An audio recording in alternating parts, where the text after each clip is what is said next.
Welcome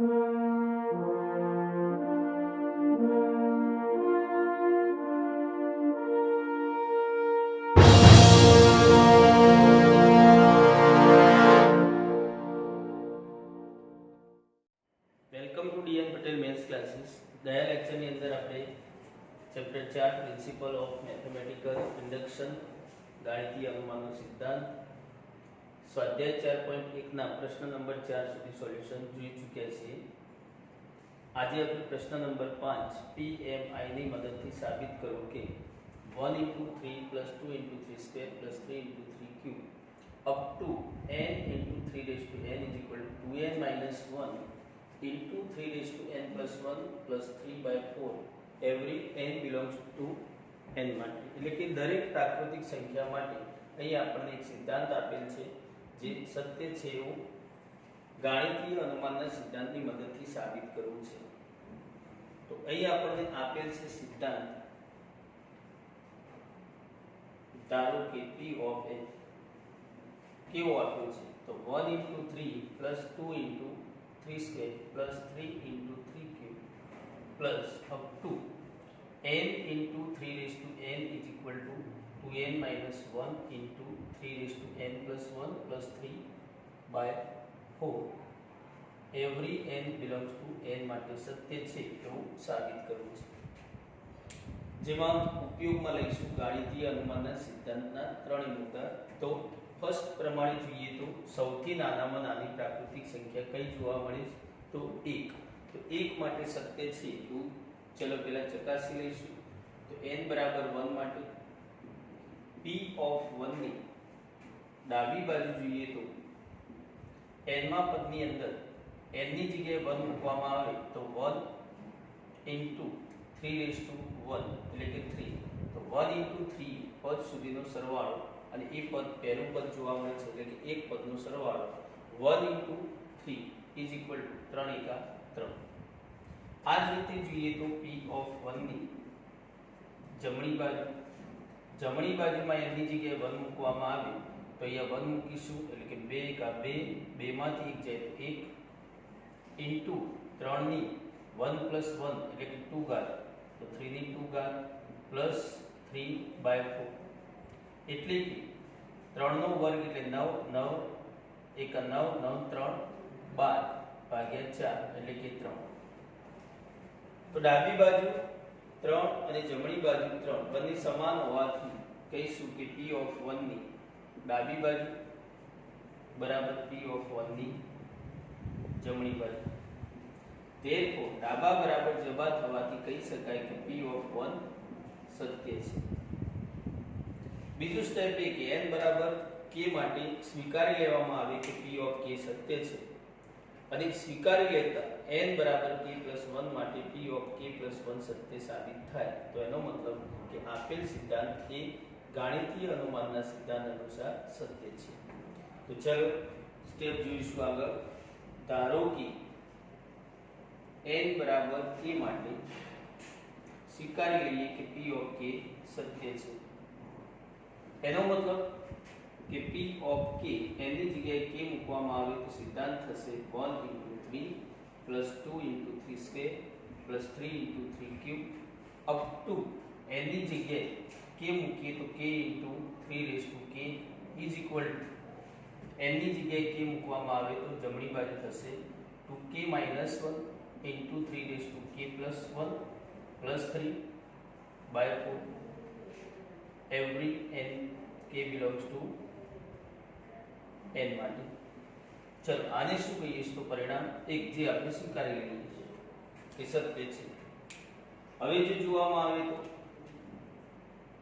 pk સત્ય છે એવું સ્વીકારી લેતા n બરાબર k + 1 માટે p of k + 1 એટલે કે સિદ્ધાંત 1 * 3 plus 2 * 3 square plus 3 * 3 cube plus up to k ની જગ્યાએ k + 1 મૂકીએ તો k + 1 into 3 raised to k ની જગ્યાએ k + 1 is equal to અહીંયા જો મૂકવામાં આવે k ની જગ્યાએ તો 2k + 1 - 1 એટલે કે 2 અંદર ગુણીએ તો 2k + 2 - 1 मतलब બેમાંથી એક જશે તો અહીંયા શું થશે 2k + 1. ચલો આ જ રીતે into 3 raised to k ની જગ્યાએ k + 1 + 1 એટલે કે k + 2 + 3 by 4 every k belongs to n માટે. પરંતુ જે સાબિત કરવું પડે, ચલો સાબિત કરવા માટે પરિણામ 1 નો ઉપયોગ કરી સાબિત કરીશું, પરંતુ લઈશું શું p of k + 1 ની ડાબી બાજુ. ડાબી બાજુ થશે 1 * 3 + 2 * 3 square + 3 * 3 cube up to last પદ થશે k + 1 * 3 raised to k + 1. પરંતુ એની આગળનું એક પદ વિચારીએ તો કયું થશે k * 3 raised to k plus k + 1 into 3 raised to k + 1. ચલો હવે જો જોઈએ તો લાસ્ટ પદ છોડી અને શ્રેણી જોવામાં આવે તો આ શ્રેણી ક્યાં જોવા મળે છે p of k + 1 ની ડાબી બાજુ. તો એના બરાબર છે જમણી બાજુ. તો જમણી બાજુ મૂકીએ તો થશે 2k - 1 into 3 raised to k + 1 plus 3 by plus last પદ જે આપેલ છે k + 1 into 3 raised to k + 1. ચલો હવે બંને પદની અંદર જોઈએ તો લસા લઈશું. લસા કેટલો 4. તો 4 લસા લેવામાં આવે 4 લસા લેવામાં આવે તો 2k - 1 into 3 raised to k + 1 plus 3 આના છેદમાં 4 છે તો ગુણવાની જરૂર નથી. આના છેદમાં 1 છે તો 4 ગુણવા પડશે એટલે 4 કોની સાથે ગુણાશે k + 1 સાથે તો +4k + 4 into 3 raised to k + 1. ચલો હવે આગળ જોઈએ તો આમ સાદુરૂપ આપીશું, જેમાં આપણે જે લાવવાનું છે એની જમણી બાજુ જુઓ તો શું લાવવાનું છે 2k + 1 into 3 raised to k + 2 plus 3 by 4. તો આ 3 આપણને ઓલરેડી મળી ચૂકેલા છે. જુઓ આ તે 3 ને આપણે ફેરફાર નહીં કરી. બાકીના જે બે પદ જોવા મળે છે એની અંદર કોમન શું જોવા મળે છે તો 3 raised to k + 1 બંને પદમાં જોવા મળે છે એટલે કે 3 raised to k + 1 કોમન લઈશું. બાકી શું વધશે તો અહીં આગળ 2k - 1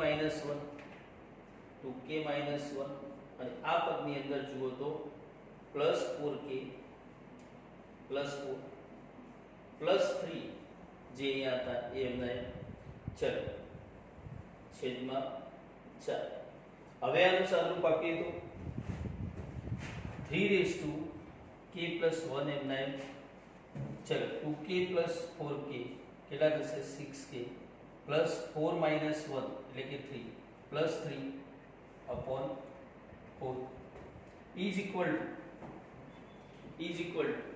6k + 3 ની અંદર જુઓ તો કોમન શું જોવા મળે છે 3. તો 3 કોમન લઈ લઈશું તો 3 * 3 raised to k + 1 into 2k + 1 બાકી રહેશે +3 by 4. ચલો આ બાજુ જોઈએ છે.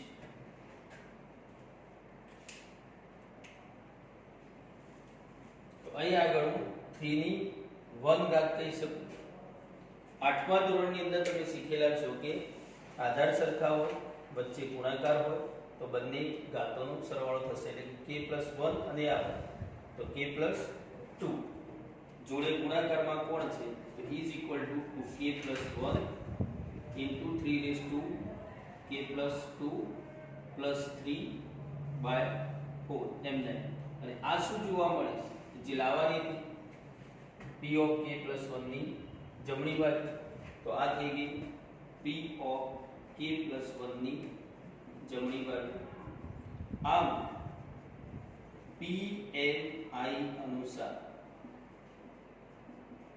every n belongs to n માટે p of n સત્ય છે જે સાબિત થાય છે. ચલો આ જ રીતે જોઈશું પ્રશ્ન નંબર 6.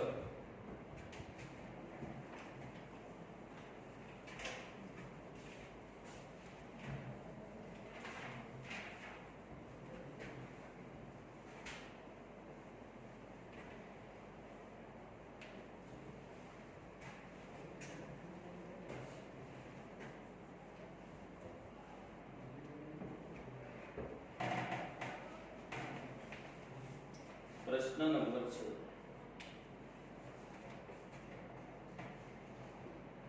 PMI ની મદદથી સાબિત કરો કે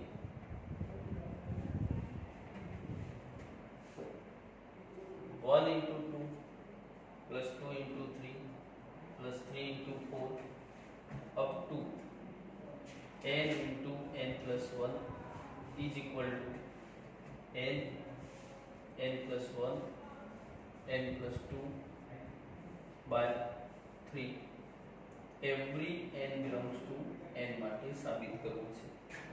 ચાલો જોઈએ. અહીં આગળ સિદ્ધાંત જે સાબિત કરવાનો છે દરેક પ્રાકૃતિક સંખ્યા માટે સત્ય છે. તો કયો સિદ્ધાંત આપેલ છે? ધારો કે p of n 1 into 2 plus 2 into 3 plus 3 into 4 up to n into n plus 1 is equal to n plus 1 n plus 2 by 3 every n belongs to n માટે સાબિત કરવો છે. કોની મદદથી સાબિત કરવાનું છે? તો ગાણિતીય અનુમાનના સિદ્ધાંતની મદદથી સાબિત કરવાનું છે. તો એના 3 સ્ટેપ પ્રમાણે સૌથી નાનામાં નાની પ્રાકૃતિક સંખ્યા 1 માટે ચકાસીશું કે n બરાબર 1 માટે p of 1 ની ડાબી બાજુ n માં પદમાં 1 મૂકવામાં આવે તો 1 1 plus 1 એટલે કે 1 into 2 તો ત્યાં સુધીનો સરવાળો એટલે 1 into 2 is equal to 2 અને p of 1 ની જમણી બાજુમાં n ની જગ્યાએ 1 મૂકી તો 1 into 1 plus 1 એટલે કે 2 into 1 plus 2 એટલે કે 3 by 3 3 કેન્સલ થશે તો 1 ગુણ્યા 2 તો જોતા ડાબી બાજુ અને જમણી બાજુ n બરાબર 1 મૂકતા સમાન થાય છે. therefore p of 1 ની ડાબી બાજુ બરાબર p of 1 ની જમણી બાજુ and therefore p of 1 સત્ય છે. ચલો નેક્સ્ટ આપણે એવું કહીએ કે n બરાબર k માટે p of k સત્ય છે એવું સ્વીકારી લેતા n બરાબર k plus 1 માટે p of k plus 1 સત્ય સાબિત થાય તો આપેલ સિદ્ધાંત એ every n belongs to n માટે ગાણિતીય અનુમાનના સિદ્ધાંત અનુસાર સત્ય છે. તો ધારી લઈશું n બરાબર k માટે p of k સત્ય છે એટલે કે p of k from n ની જગ્યાએ k મૂકતા સિદ્ધાંત થશે 1 into 2 plus 2 into 3 plus 3 into 4 up to k into k plus 1 is equal to k into k plus 1 into k plus 2 by 3 k belongs to n આને કહીશું પરિણામ number 1. ચલો આ આપણે સ્વીકારી લઈએ છીએ. હવે સાબિત શું કરીશું? તો n બરાબર k plus 1 માટે p of k plus 1 એટલે કે k ની જગ્યાએ k plus 1 મૂકવામાં આવે તો સિદ્ધાંત થશે 1 into 2 plus 2 into 3 plus 3 into 4 up to k ની જગ્યાએ k plus 1 k ની જગ્યાએ k plus 1 મૂકતા k plus 1 plus 1 એટલે કે k plus 2 is equal to k ની જગ્યાએ k plus 1 મૂકીએ તો k plus 1 અહીંયા થશે k plus 2 અહીંયા થશે k plus 3 by 3 every n belongs to k belongs to n માટે જે સાબિત કરવું પડે. ચલો સાબિત કરવા માટે ડાબી બાજુ લઈશું પરિણામ એકનો ઉપયોગ કરીશું અને જમણી બાજુ લાવીશું. તો p of k plus 1 ની ડાબી બાજુ બરાબર 1 into 2 plus 2 into 3 plus 3 into 4 up to last પદ થશે k plus 1 into k plus 2 એટલે આગળનું પદ કયું થશે? તો k into k plus 1 plus k plus 1 into k plus 2. ચલો આ શ્રેણીની અંદર લાસ્ટ પદ છોડી બાકીના પદોની શ્રેણી જોવામાં આવે તો ક્યાં જોવા મળે? પરિણામ 1 ની ડાબી બાજુમાં બરાબર મૂકીશું જમણી બાજુ એટલે કે k into k plus 1 into k plus 2 by 3 plus બાકી રહેલું પદ એટલે કે k plus 1 into k plus 2. ચલો બંને પદની અંદર કોમન જોવા મળે શું તો k plus 1 અને k plus 2 બંને કોમન લઈ લઈશું એટલે કે k plus 1 into k plus 2 common લેતા પહેલા પદની અંદર બાકી શું બચશે તો k by 3 અને બીજા પદમાં બાકી શું બચશે તો k. ચલો હવે લઈ લઈશું લસા. લસા લઈએ તો k plus 1 into k plus 2 અહીંયા લસા લઈએ તો 3 એક સાથે ગુણાશે એટલે કે k plus 3 by 3. ચલો શું જોવા મળ્યું જે લાવવાનું હતું k plus 1 ની જમણી બાજુ એનો મતલબ કે is equal to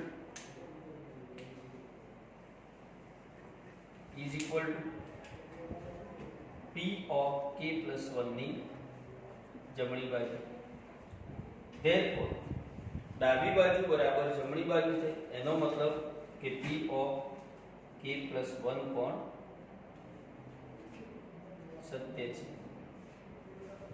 આમ PMI અનુસાર શું સાબિત થયું કે every n belongs to n એટલે કે દરેક પ્રાકૃતિક સંખ્યા માટે p of n એટલે કે આપેલ સિદ્ધાંત સત્ય છે જે સાબિત થાય છે. તો આજના લેક્ચરની અંદર પ્રશ્ન નંબર 6 સુધી રાખીશું. આવતા લેક્ચરની અંદર પ્રશ્ન નંબર 7 થી આગળ જોઈએ.